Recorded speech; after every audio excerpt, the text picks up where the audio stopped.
History of India విశాఖపట్నంలో నీటి కొరత.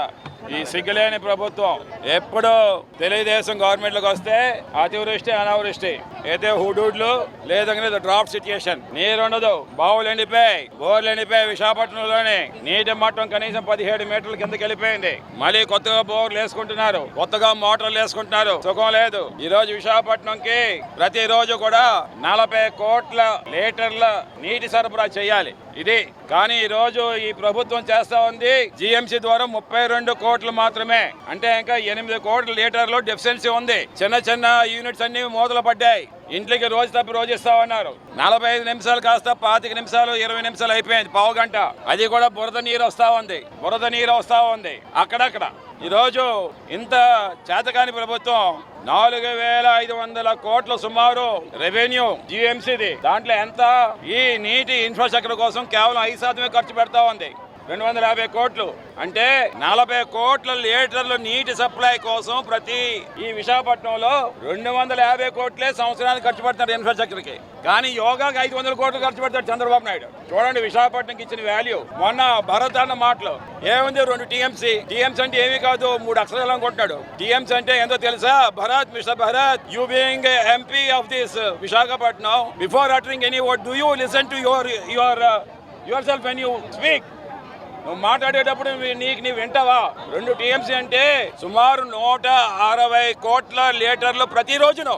అంటే ప్రతిరోజు నువ్వు గూగుల్ డేటాకి 160 కోట్ల లీటర్లు ఇవ్వాలి. నువ్వు 40 కోట్లు విశాఖపట్నం నీటికి ఇవ్వలేకపోతున్నావు. 160 కోట్లు ఎక్కడ ఇచ్చేస్తావు నువ్వు? Listen yourself before you talk. వినవు నువ్వు. సో అదే మేము చెప్తాం అన్నమాట. మా 27వ వార్డు ఒక్కనొకప్పుడు మాకు కొలైలో నీళ్ళన్ని బాధ అనేది మాకు ఉండేది కాదు. ఒక్కనొకప్పుడు మా దగ్గరికే ఇంకా చాలా మంది వచ్చి పట్టుకొని వెళ్ళేవాళ్ళు. మా వైజాగ్ అంటేనే నీళ్లున్న ఫేమస్ అయిన ఏరియా. అలాంటి వైజాగ్ లోనే నీళ్ళు లేకుండా కరువు చేస్తున్నారు.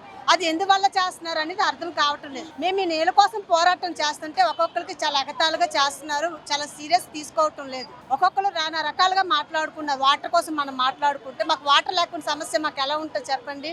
మేము ఖాళీ ఇబ్బందులు పట్టుకొని మేము వీధికి తిరుగుతూ ఉన్నాం. మాకు నీళ్ళు లేక చాలా కష్టాలు పడుతున్నాం. వచ్చిన కాస్త నీళ్లు కాడనా చాలా బురదలు ఇస్తున్నాడు. ఆ బురద నీళ్ళు వాటర్ మేము ఏం తాగాలి? అనారోగ్య సమస్యలకి మేము అవ్వాలి.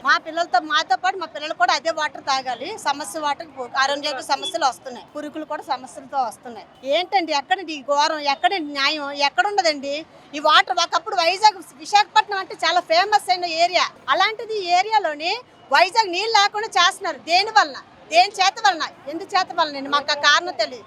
ఇదే ప్రభుత్వం అండి. అసలు ఈ ప్రభుత్వం ఉన్నదా లేదా? ఈ ప్రభుత్వం ఉండి వాటర్ ని ప్రాబ్లం చేస్తారా? ప్రతి ఒక్క సమస్యల్ని మనుషుల్ని అందరినీ సమస్యలు తింపుతారా? నీళ్ళుంటేనే వంట పని అవుతుంది, నీళ్ళుంటేనే ఏ పనులైనా అవుతాయి. అలాంటిది వాటర్ లేని సమస్య జరుగుతుంది. మాకు నీళ్ళు ఇప్పించండి, చెప్పించండి. దయచేసి మాకు వాటర్ కరువు రాకుండా చేయించండి. మేము ఈ రోజు ఇక్కడికి జగదంబ జంక్షన్ లోని వాసుపల్లి గణేష్ కుమార్ గారి ఆధ్వర్యంలోని ఈ రోజు మహిళలందరం కూడా వచ్చాము. ఎందుకు అని అంటే ఆయనకి మహిళల యొక్క గౌడు వినిపించుకున్నాం.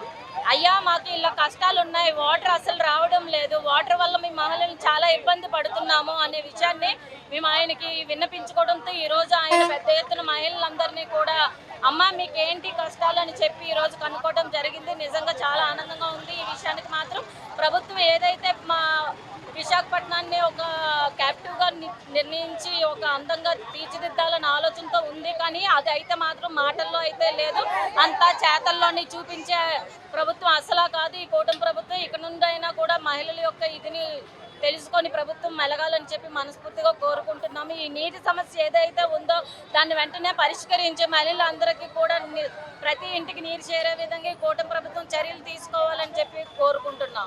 మహిళలందరూ ఈ రోజు జగదంబ సెంటర్ ద్వారా ధర్నా చేయడానికి కారణం ఏంటంటే ఇదిలో మా వార్డులో అసలు వాటర్ రావటం లేదు.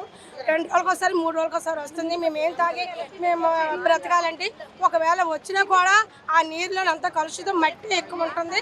ఆ మట్టి నీరు వడకట్టుకొని మేము తాగుతున్నాం. ఈ సమస్యని మా వాసుపల్లి గణేష్ కుమార్ దగ్గర చెప్పుకున్నాం. అమ్మ మేము సరే అనేసి మా బాధలు విని మాకు న్యాయం జరగాలని ఈరోజు ఇక్కడ జగదాంబ సెంటర్లోనూ ఆడవాళ్ళందరినీ పిలిపించి మేము ధర్నా చేయడం జరుగుతుంది. మా కోసం కొద్దిగా కూటమి ప్రభుత్వం ఆలోచించి ఈ వాటర్ రావటం లేదు, దాని మీద చర్యలు తీసుకొని మా అందరికీ కూడా వరద వాటర్ రాకుండా కొద్దిగా మీరు చర్యలు తీసుకొని జీవీఎంతో మాట్లాడి మా ప్రజల కోసం మీరందరూ కొంచెం కష్టపడి మాకు ఈ వాటర్ అందించాలని మేము కూటమి ప్రభుత్వం అడుగుతున్నాం. మాకు నీళ్ళు సరిగ్గా రావట్లేదండి, మాకు బురదగా వస్తున్నాయి, బురద నీళ్ళు తాగలేకపోతున్నాము. కొద్ది కుళాయిలు మాకు వచ్చినట్టు చేయించండి తండ్రి, ఇంక అదే మేము కోరుకుంటున్నాం. మాకు నీళ్ళు వాటర్ సరిగ్గా సప్లై చేయండి, మాకు అదే కోరుకున్నాం. మేము చాలా ఇబ్బందులు పడిపోతున్నాం, మేము చాలా బాధలు పడుతున్నాము. మా కోసం మీరు అంతే గవర్నమెంట్ అనేది పట్టించుకోవట్లేదు, మీరు చూసి మీరు పట్టించుకోవాలని మేము కోరుకుంటున్నాము.